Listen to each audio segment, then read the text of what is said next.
Anda kembali di iNews Siang, pemirsa. Seorang anggota Brimopolda Aceh diduga jadi tentara bayaran di Rusia untuk perang melawan Ukraina. Saat ini oknum Brimob tersebut telah dipecat karena disersi atau lari dari kedinasan tanpa melapor atasan.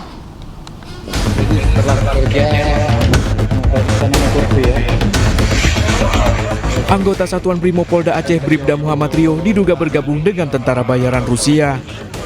Informasi tersebut dikonfirmasi Kapolda Aceh Irjen Pol Marzuki Ali Basha.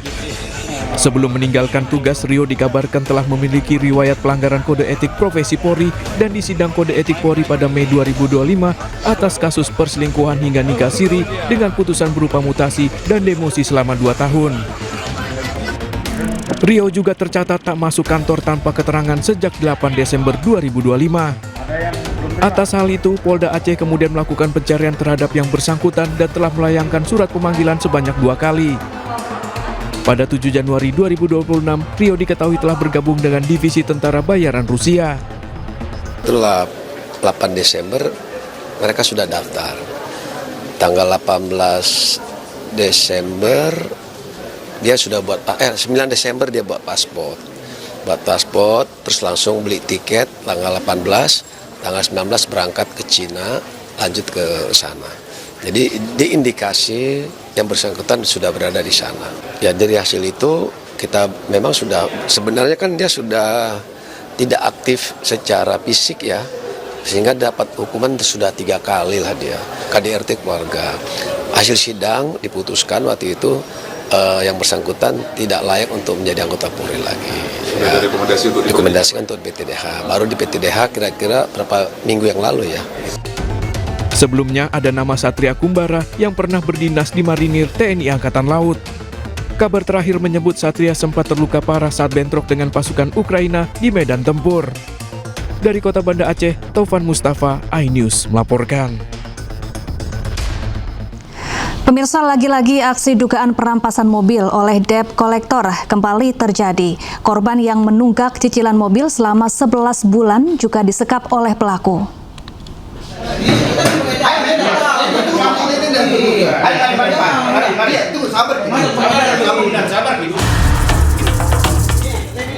Keributan terjadi di kantor PT Bayu Saputra Perkasa di Goa, Sulawesi Selatan setelah seorang debitur bernama Saiful Imron terlibat perdebatan dengan pihak debt collector atau penagih utang. Petugas kepolisian dari Polres Goa yang menerima adanya pengaduan terkait penyekapan dan perampasan mobil kemudian mendatangi lokasi kejadian.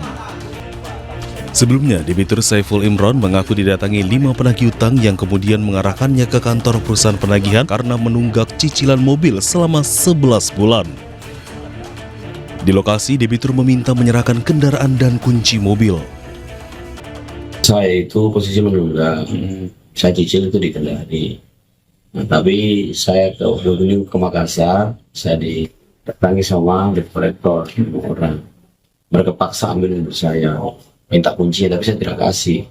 Tapi saya mau keluar dari tempatnya mereka palangkan mobil. Jadi dia halang-halangi, saya tidak bisa keluar. Menganggap bahwa debitur ini disekap atau disandra. Nah, kami sekali lagi bantah bahwa tuduhan itu tidak benar. Kami tidak melakukan langkah-langkah di luar dari prosedur hukum.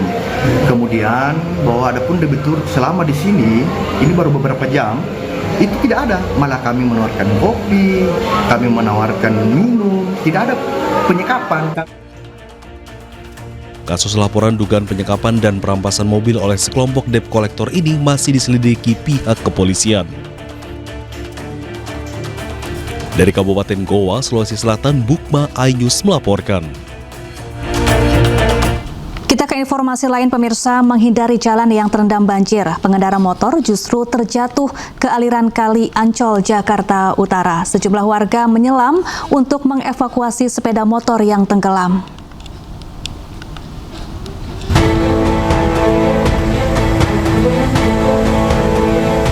Niatnya menghindari jalan banjir yang merendam kawasan Lodan Ancol, Pademangan, Jakarta Utara pada Minggu siang ini.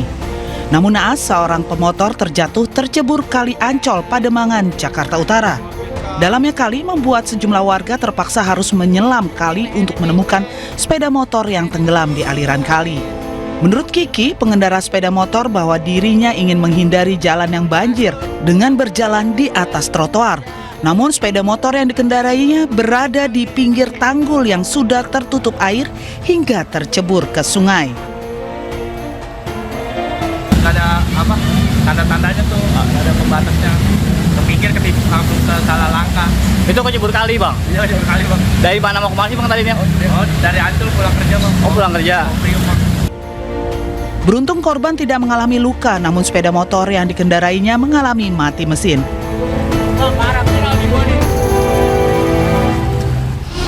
Pemirsa, penuh haru kisah pernikahan di tengah banjir di Cengkareng, Jakarta Barat. Pengantin pria bahkan menggendong pasangannya ke tempat resepsi.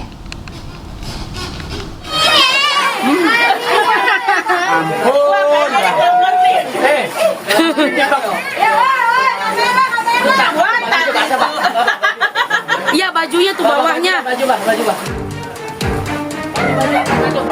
Sepasang kekasih melaksanakan resepsi pernikahan di tengah banjir di Jalan Kapuk Pendongkelan, Cengkareng, Jakarta Barat. Untuk menghindari genangan air, pengantin pria bahkan rela menggendong pasangannya ke panggung resepsi. Aksi ini pun viral di media sosial. Meski sempat ingin membatalkan acara, pengantin wanita akhirnya memutuskan untuk tetap melanjutkan resepsi di tengah banjir. Puji syukur ya, alhamdulillah. Tapi saya sempat putus asa juga. Saya pas pagi saya mau batalin ya acara saya, sampai saya melihat banjir. Saya takutnya orang-orang nggak pada datang. Saya putus asa di situ. Akhirnya bapak saya terus mendorong saya, saudara saya. Kata dia, sabar. Ini dari Allah ya kan. Ibaratnya berkah dan berkah. Percaya saya, akhirnya saya bismillah. Genangan banjir terjadi usai hujan deras mengguyur di malam sebelum acara. Banjir akhirnya berangsur surut selama acara berlangsung. Dari Jakarta, Miftahul Gani, iNews melaporkan. Viral juru parkir liar Pak Ogah yang menutup pintu tol keluar Rawabuaya di Cengkareng, Jakarta Barat. Polisi menangkap ke-6 Pak Ogah tersebut dan digelandang ke panti sosial.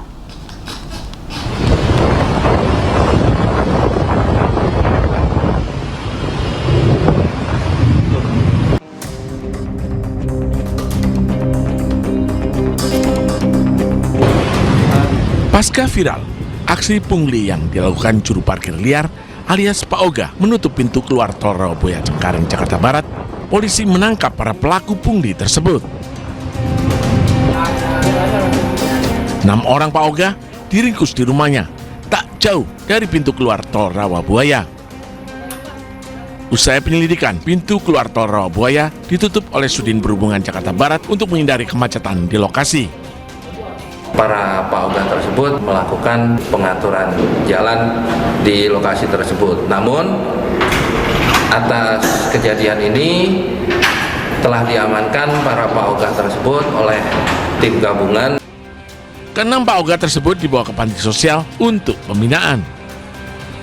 Dari Jakarta, Miftahul Gani, iNews melaporkan. Pemirsa, emak-emak gagalkan pencurian motor. Aksi ini tergolong nekat, terlebih para pelaku membekali diri dengan senjata api.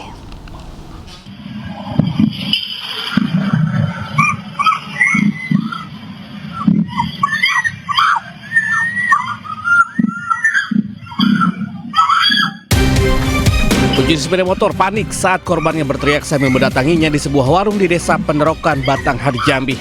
Pelaku langsung menjatuhkan sepeda motor dan kabur bersama rekannya. Nah, begal. Yang satu lari arah Talang Pita. Yang satu sudah ditangani dan ditangkap. Setelah kejadian itu, 2 pelaku akhirnya ditangkap warga. Salah satu pelaku bahkan babak belur setelah dihakimi wasa. Kedua pelaku kemudian dibawa ke Polsek Bestong. Saat digeledah, polisi menemukan 1 pucuk senjata api rakitan lengkap dengan magazin dan 3 butir amunisi tajam serta sebilah pisau. Senjata itu diduga digunakan pelaku untuk mengancam korban. Kini mereka mendekam di sel tahanan polisi untuk mempertanggungjawabkan perbuatannya. Dari Batanghari, Jambi, Jonny Firdaus, iNews melaporkan.